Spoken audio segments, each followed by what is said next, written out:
What's happening, YouTube? So Oklahoma beat Cleveland, and they spanked that butt last night. SGA, this is his fifth game with 40 points. Donovan Mitchell didn't have no answers last night. But these are the two best teams. It's funny because Charles Barkley echoed what I've said about Jared Allen. I said Jared Allen is the X factor for Cleveland and how deep they can get deep in the run. To me, he is the X factor. He's healthy and he's playing. Cleveland, the first loss to a Western Conference team.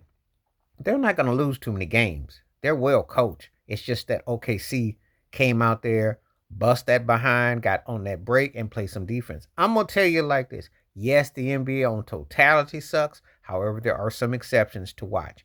This is the exceptions right here. These are clearly the two best teams I want to watch.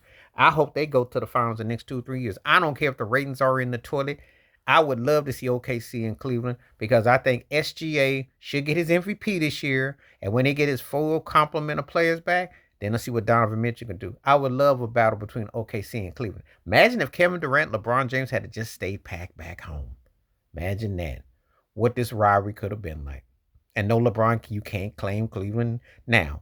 They moved on without you. I'm sure you're probably thinking about getting you and Bronny back there, though, because he's looking at the Lakers and thinking, no, I might need to. Yeah.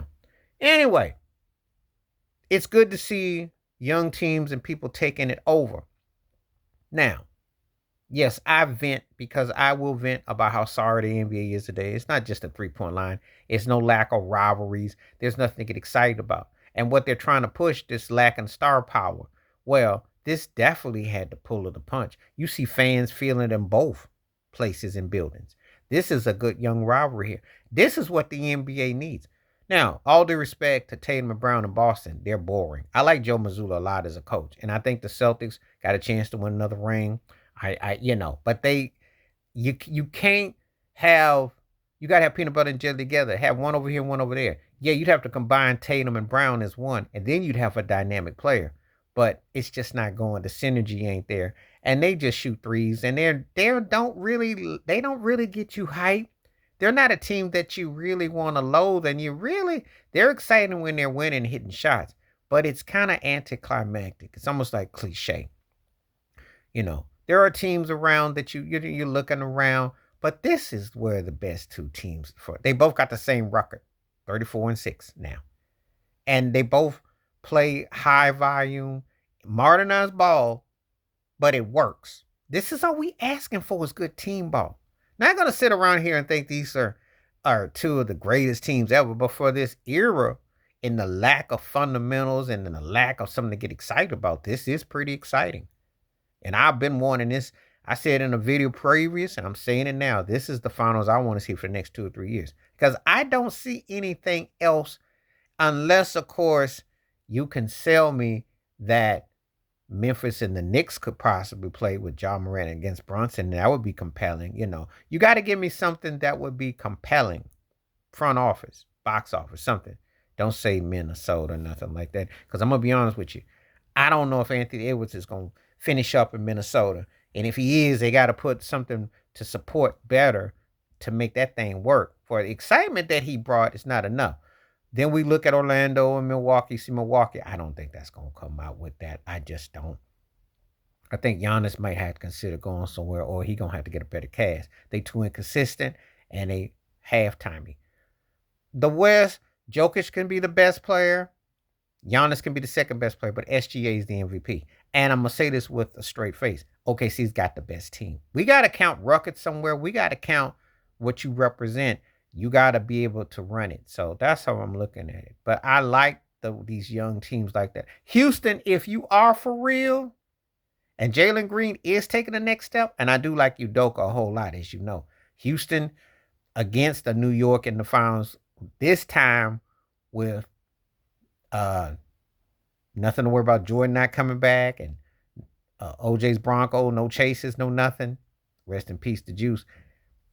That would be a good series in itself. You got a few interesting situations that could be compelling with Houston, Memphis, and OKC. And in the East, you got Cleveland, New York, and Boston. So you got 6 interesting storylines. We don't really need. I listen, big Steph Curry fan, but you might consider what he said about a swan song.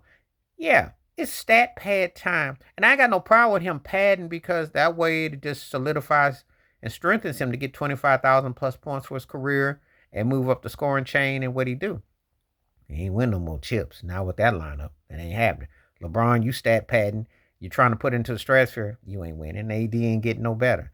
And KD, unless you can get hooked up with somebody, it's you just retired to the desert. And Kawhi Leonard, it's just the oldies but goodies, Harden's moving. You see what's happening with the old guard. Paul George, okay.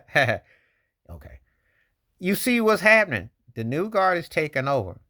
You have some new, exciting play. Handful of interesting teams with interesting storylines. Let that thing play out like it's supposed to. Let's see where it goes. That's what I want. I want to see the OKCs and the Clevelands. I want to see the new. We'd already been through that old guard. And while you got a lot of stuff to do to make the game more comparable and fun and all that, give the new ones their chance. It's time for the new.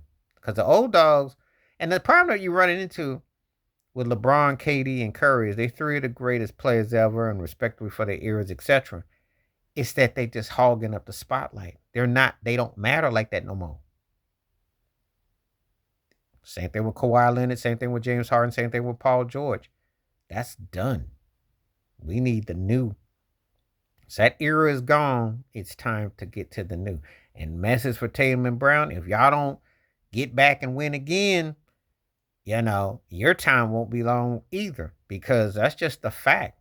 So if we get some real NBA parity or we get something, the Similars or something, it's got a chance to be interesting for what it is. Same thing with Jokic and Giannis. Because that's the thing. You don't have any villains and teams that loathe and this and that to go. So if you're not winning, you're not winning. And I know the Jokic fans don't like to hear it. And it do come across like he's stat padding. He's not getting the most out of it. Him and Russell looking great. But can you win a chip? Can you get back to the final? Same thing with Giannis. We're talking about you in historical terms of where you're going to move up on the food chain. But if you don't get on the ball, it ain't going to happen. And if you want to be mentioned with the hierarchies of the guys like the Shaqs and the Duncans, y'all two in particular, you better start getting back into them finals. But SGA, who's been kind of almost slept on and been taken for granted, there's no more denying that OKC is here to stay. And they got a squad. And Donovan Mitchell, redemption with Cleveland, the team is legit. So I like what I saw. Those are my thoughts and takes. Please like, subscribe, work on thoughts, comments, and I do respond. Thank you. Wash your hands. Keep your mind clear. Watch out for another shit if you like and hit that membership. Stay safe, stay blessed, stay woke, stay free. I'm on peace.